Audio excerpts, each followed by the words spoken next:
Hi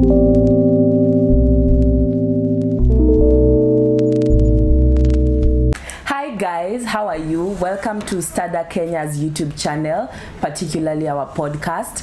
My name is Wanda Achieng, and my colleague here, Vivian Onyango. So, I'm not sure if you know this, but 15th September every year is International Day of Democracy. Now, this year particularly, the theme is on empowering the next generation, which basically focuses on young people's essential role in advancing democracy and ensuring that their votes are included in the decisions that have a profound impact on their world. So on today's podcast, we will basically be discussing on whether the Kenyan youth are empowered enough on matters of democracy. So before we dive deeper onto whether or not the Kenyan youth are empowered enough on matters democracy, we should start by knowing what really is democracy. Vivian, would you like to take that up? For me, democracy essentially means a system of governance where the power belongs to the people and the people have a say in the governance issues of the country and also generally the decisions of the country. Yeah, so basically I rule by the people, for the people and all that. Yeah. And we are both youth over here. And if I could start by answering this question, do you think we are empowered enough on matters democracy? I could go first by saying I think we have all the knowledge we need to have. I mean, the youth in this country are woke. Like, we know how, or at least we think we know how our systems run, and it's normally so evident, especially towards the election seasons, because you'll hear youth discussing, saying why this leader is the best, why this one should have it or not.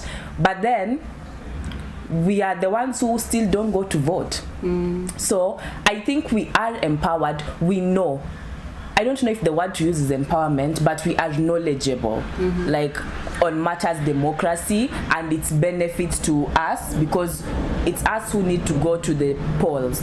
But at the end of the day, we still don't go to the polls. So is it that we are ignorant or we just don't care because we know? Yeah. So I'm trying to figure out, are we empowered enough? Allow me to differ. You've said the youths are empowered and they know what democracy actually means. Kenya, I don't think we are at that point as youth, because if we truly did know what our rights are under democracy, Kenya is a democratic nation, so they say. But then the fact that we can still sit back and watch leaders misappropriate funds, misappropriate the powers we've given them, because those people, they're making decisions and they're creating budgets based on the power that you've given them. It's us who are supposed to be doing that, but then we have sort of delegated that duty. But then we sit back, watch them misappropriate those resources, but there's nothing we are doing. A country or youth who actually know their powers under democracy would call out those leaders and would bring them back, like recall them from their offices, because that is the kind of power that democracy gives you. So I think, in my opinion, the youth don't know. They don't have it yet. We are getting there, but we are not there yet. And could we say that it's because we are not fully in those spaces? Yeah. Also, there's a culture of boardroom decision making where our leaders just sit in a boardroom somewhere having some nice tea, and then they make decisions on issues that affect us as youth without us being in those spaces.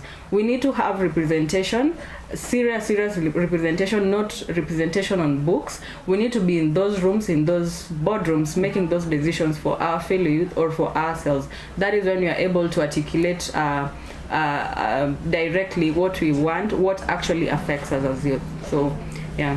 Because I've heard you mention the aspect of accountability, and I feel like we are trying, because just recently this girl from Uasin Gishu called out their leaders, Masita Rose, and people really took it differently. Some were like cheering her on, saying these are the kind of youth we need, and then there were some who are saying she's rude. How do you speak to your elders like that? You see, so we are like on a barrier in the middle. Hapa katikati, hapa katikati means here in the middle for our international audience, because we are told hold your leaders accountable, but then as the youth, when we hold our leaders accountable, we are called rude.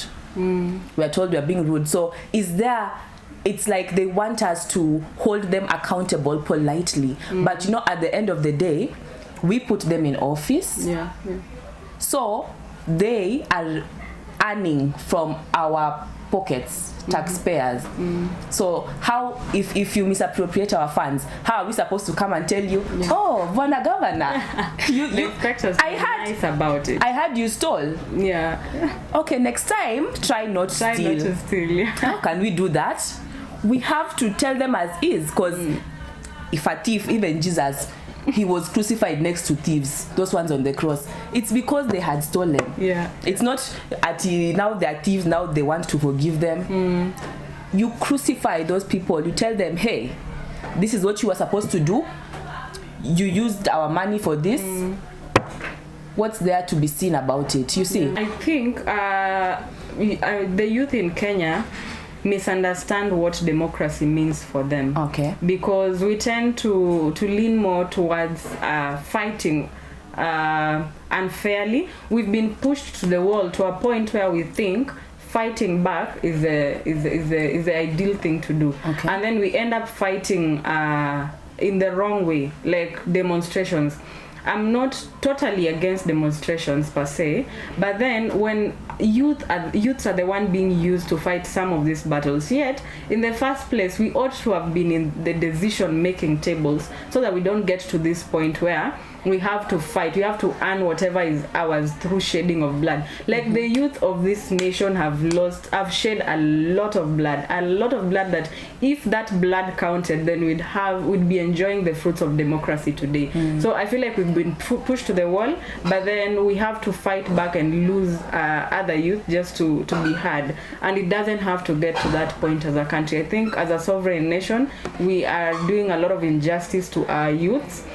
We need to listen to the youth, and then we need to tailor some of this legislation, some of these bills that we table in parliament need to favor the youth, not just include the youth in the general majority of the publics of Kenya. They need to be tailored just to address youth issues, employment, education, very little things that the youth are requesting from the people they sent to parliament. But then what are we doing about them? You keep taking their money, you're not giving them the scholarships you promised in Canada. Where was that scholarship? I don't even remember. Wherever I know, wherever that scholarship was supposed to take you, you're so unfair to your people that you can't create employment and good schools and universities around this nation.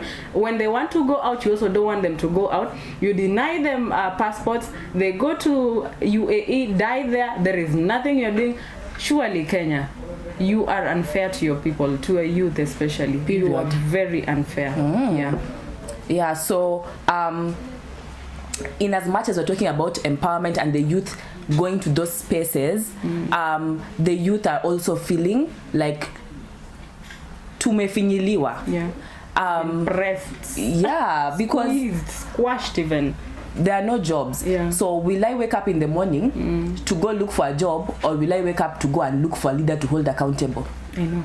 You see, we need to hustle to feed ourselves. So yes, we understand the notion of empowerment and all that, but our priorities have shifted due to our current realities. And do you know some of these leaders that we sent to represent us there, we can't even access them now. They have a whole chain of security around them. You can't even have a sit down and talk. Meaning, like, you literally send them there and then they block you out.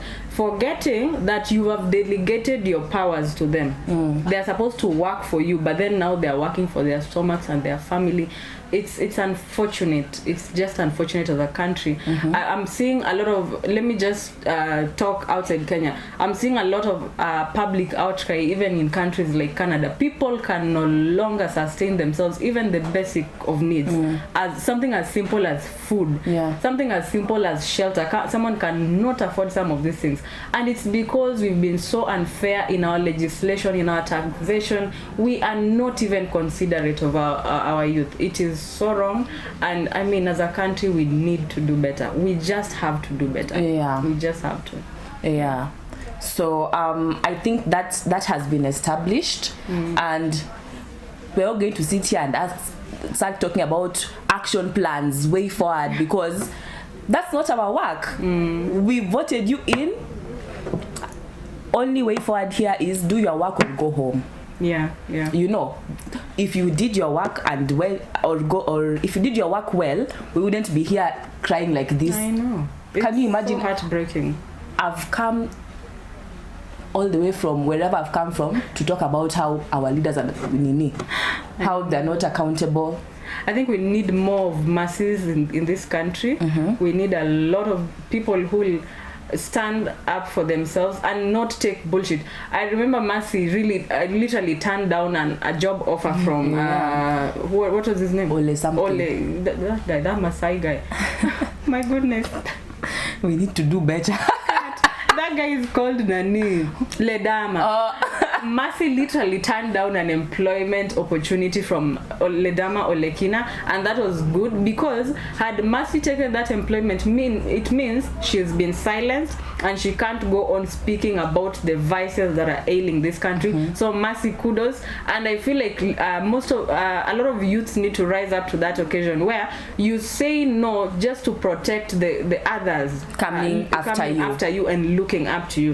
So Mercy, good job. We need a lot of Mercies in this country if we're gonna make democracy work for us as youth. Yes. Yep. So I think that's the end of our conversation. Let's keep it running in the comment section. Feel free to like, share, and comment, guys. It's free. All right. So have a beautiful morning, afternoon, or evening, and yeah, bye.